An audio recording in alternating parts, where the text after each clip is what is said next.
Hey everyone, welcome to the channel. Today I wanted to talk about those black sheep sequels on the NES. Most of the time when game developers are making a sequel, they'll kind of reinvigorate the franchise by adding a new element. Take Adventure Island 2 for example. They add dinosaurs. They added way bigger and better level design than they had in the original Adventure Island, and it just added so many new elements and aspects to the Adventure Island experience. Or even if they're not adding all that much to the sequel, they have improved the formula from the first game. Take Mega Man 2, which is droves better than the original. But today I want to talk about those oddball NES games where maybe they took the risk to make something new and exciting, tried to make improvements on the formula, but ended up turning fans of the series away. Be it the game is just too different from the original, or the quality isn't up to snuff. Those are the types of games we're here to talk about today. I want to talk about 5 Black Sheep NES sequels. If you enjoy retro gaming content, top 10 videos, reviews,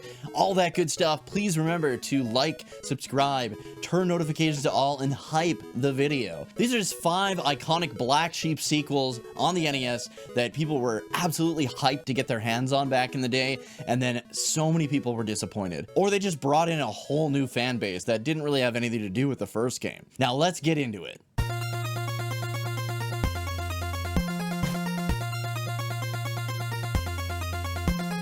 The first one I want to talk about is Castlevania II: Simon's Quest. One of the first ever Metroidvania games. This game, instead of just going through each stage one by one, it is more of like an open world.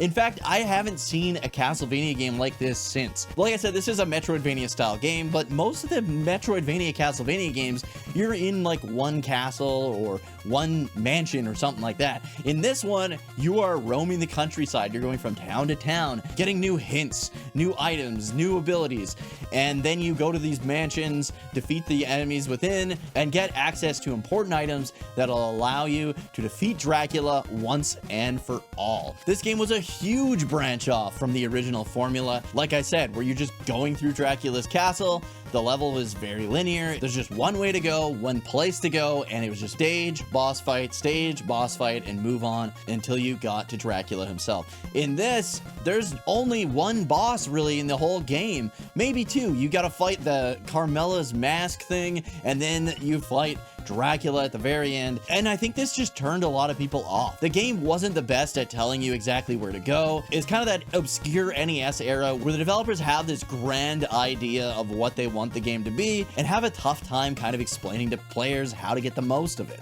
I do personally love Castlevania II: Simon's Quest, but I do understand why so many people do not.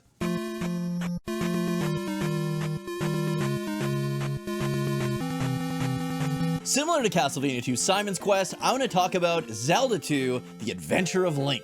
When we played the original Zelda, it was a massive adventure, going through the woods, climbing through the mountains, defeating enemies from this top-down perspective on this massive world. And then we fired up Zelda II: The Adventure of Link, and it was completely different. Much more similar to something like Castlevania II: Simon's Quest. This time, Link is on a journey around the world. It still has like a top-down perspective, but it's more like a JRPG overworld style look. And then when you get into battles, it turns into a side view kind of action platformer type of game. It's a really well done game. There's nothing wrong with the game. It's just so different from what people were expecting after playing the original Legend of Zelda. I do love exploring this world. There's like towns in this game which didn't exist in the original Legend of Zelda, and I love me some townspeople, alright? Again, like Simon's Quest, it's pretty cryptic at times on what to do. I've never personally beaten this game, but I do enjoy my time with it. I'm a huge fan of action platformers. This game adds a ton of elements that the original, and honestly most of the other games in the series,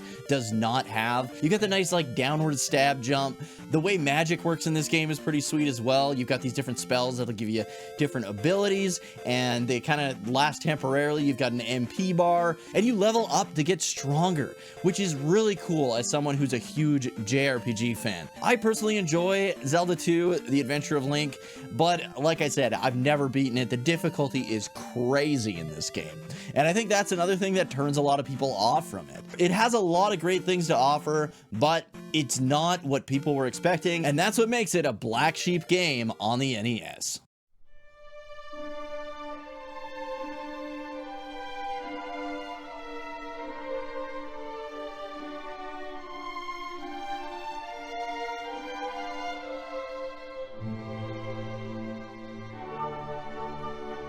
Speaking of JRPGs, I need to talk about Dragon Quest II. Dragon Warrior 2 on the NES is the follow-up to the original Dragon Warrior, which was this grand adventure in the land of Alefgard. You got to explore this huge country, meet all these different NPCs, save the princess, defeat the Dragon Lord, and it just felt like an amazing adventure, a grand journey with you as the warrior saving the world. But a few years later, Dragon Warrior or Dragon Quest II came out on the NES, and I gotta say, if I picked that up when it first came out, I think it would have turned me off the series completely. One of my best friends, Fates, this was the game that got him into the Dragon Quest series, and I always ask him, what made you want to keep playing this series if this was the first one you played? There are tons of balance issues in this game. The developers even said they've never play tested the game after getting access to the ship, which is crazy.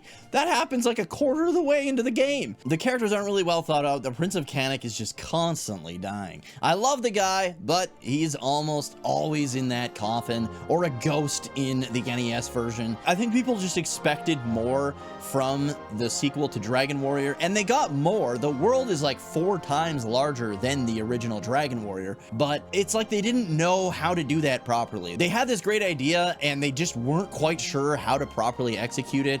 I do feel like they learned from their mistakes in Dragon Warrior 2, which is what made Dragon Warrior 3 such an amazing game when it came out. But Dragon Warrior 2 just fell so flat from the original, and the difficulty was just insane. It turned so many people off of the game. The lack of direction once you get the ship, there's just nothing telling you what to do. If you bought this game used, you were pretty much boned unless you had like a Nintendo Power magazine telling you where to go. The developers knew that this game was aimless, so the original game, if you bought it new, came with a map showing you where all like the relics or the sigils were. It also showed you a world map and gave you hints on where to go next, and it came right in the box. So they knew they screwed up, they wanted to make it up to you, but it honestly wasn't enough, I feel, which is why Dragon Warrior 2 is another black sheep sequel on the NES.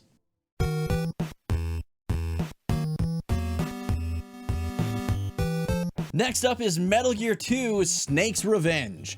Metal Gear on the NES is a lot different from the MSX2 original. It took the kind of ideas and concepts of the original and just kind of made it its own game. It's not a bad game. I enjoy Metal Gear on the NES, okay? It's very difficult. Every time you like save your game using the password system, you write down the long ass password, you start the game up and you always start from the same damn place. You just get new weapons and new key cards and all that, all the stuff you would have gotten in your playthrough. It's with you, but you got to start all the way back at the beginning again. It kind of sucks. But the game was successful. It was very successful. And so Ultra Games, or kind of the North American version of Konami, was like, hey, we can cash in on this. Let's make a sequel. Well, oh my God, was this sequel terrible. It had nothing to do with the series at all. It had nothing to do with Hideo Kojima, who made the original Metal Gear. At least the original Metal Gear on the NES was kind of like inspired by the MSX2 version. Snake's Revenge was inspired by, we can make more money, so let's fucking do it. For some reason, Solid Snake's wearing pink. They added bad and sloppy run and gun style segments. The only good thing that came out of this was that the creators of the original Metal Gear on the MSX2, when they heard about this terrible, awful sequel, they were like, okay, let's make a sequel and let's do it right. And Metal Gear 2 on the MSX2 is freaking phenomenal. If you've got like Metal Gear Solid 3 Subsistence, you can actually fire it up. It comes with that game on the PS2. You can play the original MSX2 games, and I highly recommend it, especially Metal Gear 2. It's a really, really good game. I honestly prefer it over the original Metal Gear Solid. It's just really well made. It's honestly, if you've played like Ghost Babel or Metal Gear Solid on like the Game Boy Color, it's very similar to that. It honestly feels like you're playing a Metal Gear Solid game. It's just in like a 2D kind of pixelized environment, and it looks great. It plays great. The story is really, really well done. I highly recommend checking out Metal Gear 2, but not Snake's Revenge. Throw that right in the trash where it belongs.